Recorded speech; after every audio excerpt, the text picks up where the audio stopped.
I'm very excited to finally be able to talk about this prelude. And as you reach the end of the Amateur Hour series, allow me just a brief moment of personal reflection. This was one of the pieces behind my decision almost like 10 years ago now to practice daily, to see what would happen if I were to consistently devote myself to playing the piano. And this was one of the pieces behind that decision. I had always loved it. It had always given me some trouble, and I really wanted to see what would happen if I were to be able to play it the way that I heard it in my head. And I'm happy to report we're almost there. I mean, it's still a pretty difficult piece, but after 10 years of practicing, I feel a lot more, I can play a lot more passively. Now, if the G major and D major preludes are the quintessential Well-Tempered Clavier preludes, I would say this is the highlight of the Well-Tempered Clavier. It's not as well known as the C major prelude, which kind of made its way into the cultural zeitgeist, but it is almost there, especially for pianists, for classical musicians. I don't know how many of the other preludes are known. They're all hidden gems. But this one is not. It's a gem, but it's not hidden because it is much more well known. And it's not hard to see why. It skates by on that apocalyptic Bach feel that is so prevalent in a lot of his minor pieces. And it's one of those rare pieces of music that survives pretty much almost any interpretation because that like apocalyptic feel is so prevalent and so readily just accessible by pretty much anyone. It doesn't matter how you play it, almost. You can play it very slowly or much faster, staccato, legato. You can emphasize the outer notes or the inner notes. It survives almost any interpretation. As long as you can keep that motor going, this drive of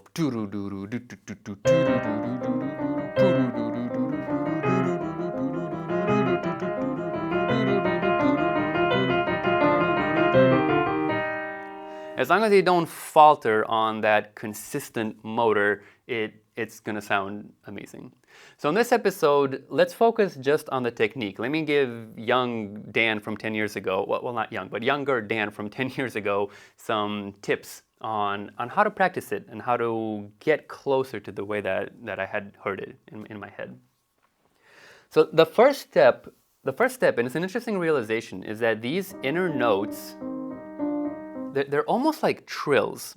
As I've said so many times in this series, not loosey-goosey trills, but very rhythmic and clear trills like this. And so the first step I would suggest is to take every single one of these chords, so like every group of two quarter notes would make a chord. Like the beginning, this is just a standard C minor, that's the 1, F minor, that's the 4. We got this diminished, which is like the 5, and then back to the 1. So let's take the C minor, and practice like this. Really make sure they're in sync, slowly ramp up that speed. And then not just a trill, but also this quasi-tremolo over here. Okay, so from this inner voice, these inner notes, you can extract the trill and the tremolo. And you can do this throughout the entire piece. Let's just take another random one. Let's do this one. So it's like this. Asha, here we go, here we go.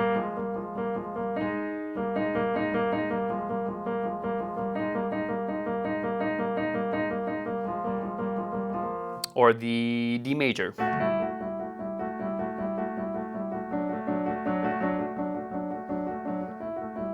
Here's the trill and the tremolo. Even if you interpret the piece slowly, I think it's still important to be able to execute these like a trill or like a tremolo. Very in sync, very clear, very clean. After that comes the much harder part, and I think the driving force behind this piece, the out, in, this motion of starting out, going in, back out, back in. Ultimately, what you want to practice is for every one of these chords, you want to get to the point where you can practice like this. Let's go. Okay, so we start in the middle, and see we've targeted out, in. for every chord.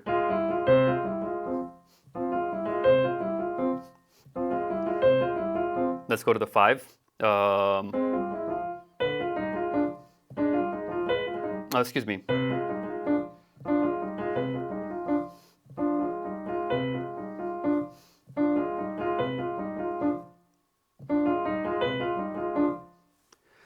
There's a couple of ideas here that you really should keep in mind. Let's go through them in no particular order. One of them is be very careful about your thumb in both hands, to not have the thumb be too not prepared, too rigid and waiting to go from out to in. I think this is especially prevalent right in the next section when we, for example, we play the this G minor.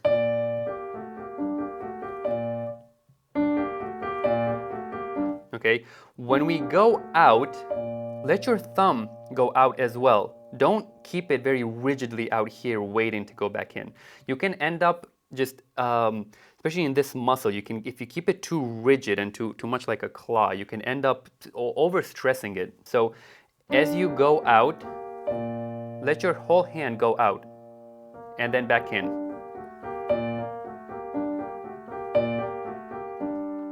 On the F minor as well. Okay, you can see even at speed,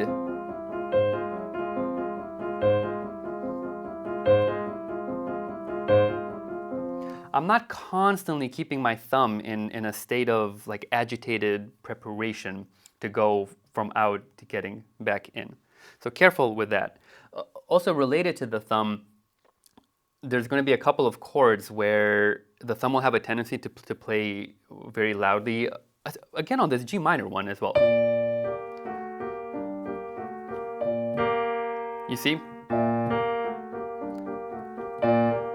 So you have to be aware and conscientious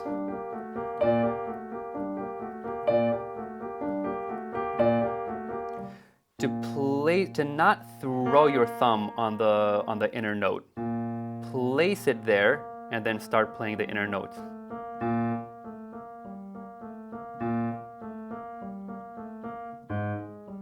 Same is true for this F minor and a couple of the other chords as well.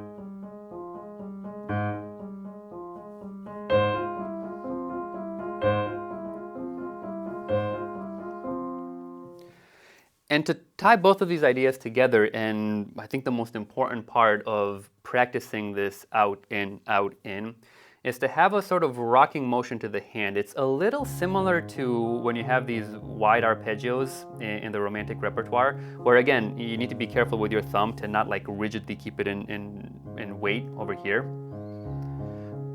But more important than that is this rocking motion. You see how here we have like a rocking motion around the third finger? There's a similar thing here. I'm exaggerating a bit. Let's move to another chord. Let's do this one. You see how I'm sort of rocking from out to the most inner note, back to the outer note, to the inner note.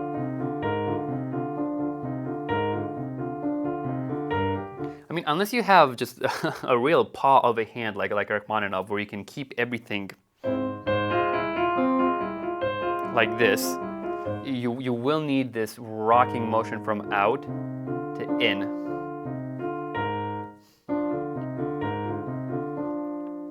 To get there, practice more in chunks. So let's practice just moving out. Okay?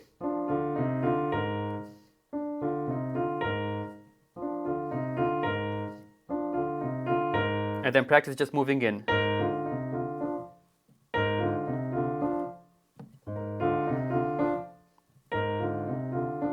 And after both of those are under control, practice together. Okay? Out, in. Out, in. And then put it together more consistently, keep it going.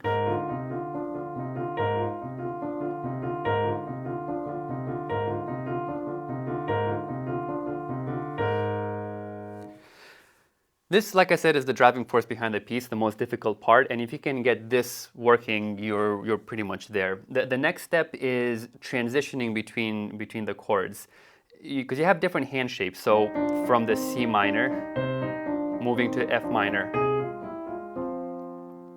There's not much of a tip I can give you here, just except, as we talked about before, practice the transition between the hand shapes. So just from C minor, so from the end of the C minor to the beginning of the F minor, okay?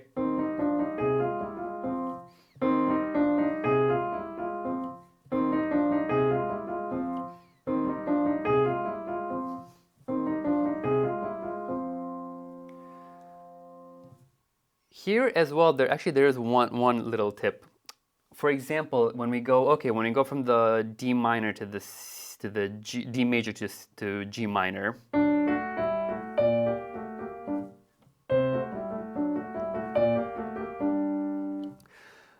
you might have to move your hands either back in or back out of the key bed. Actually, this is more pronounced at the beginning when we resolve from the diminished 7th chord to C minor. Okay. So here we're kind of out of the key bed, and then we'll have to go back in to play this E flat with the thumb. I mean, this is going to be dependent on your fingering, but at least for my fingering. So be aware when you do these transitions that you might have to do a pretty drastic change of position from out of the key bed or in to the key bed. So go through the entire piece like that. For every single chord, every transition between chords, practice the trill, the tremolo, in, out, and then transitions between the chords. Besides this, really the other thing is this very fast section, this My tip here is be very careful about the fingering. This actually really came alive pretty recently when I reimagined the fingering entirely. I did something which I've talked about before that you should never do, is be careful of fingerings where very fast sections, where your fingering takes you from out, in, out, and so on.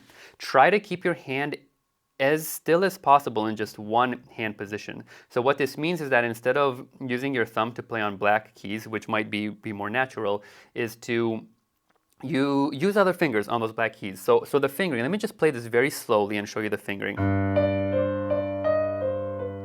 Okay, already, right there, okay? I'm starting with a 2 here, so I can go with a 3, the E flat. And that leaves my thumb here for the C.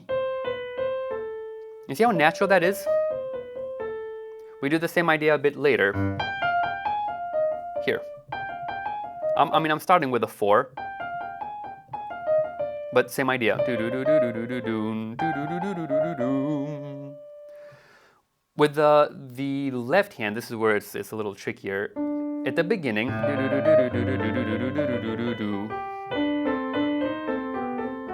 you see what I did there? I'm using a 2 on the black note on this E flat, and then I have to do this, which is a little difficult but much easier than the alternative, which is to move your hand in and out the key bed. Okay, from here, the thumb has to be moved under to the C. Here we're home free. And then again. Okay, so from here, this big jump, it's not too hard because I'm here with the 4th finger, and I jump to the thumb. And I keep my thumb there, and I use the 2nd finger on the black note, and then the thumb moves down here to the F. The other fingering, this is where it's the most important, is this brutal section over here.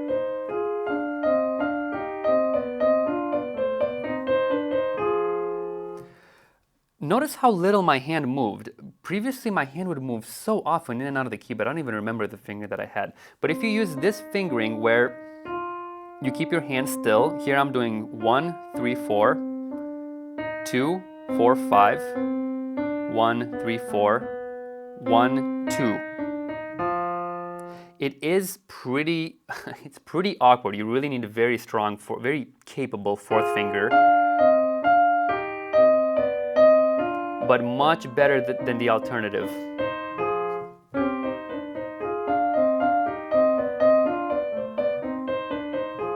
You see how natural that felt?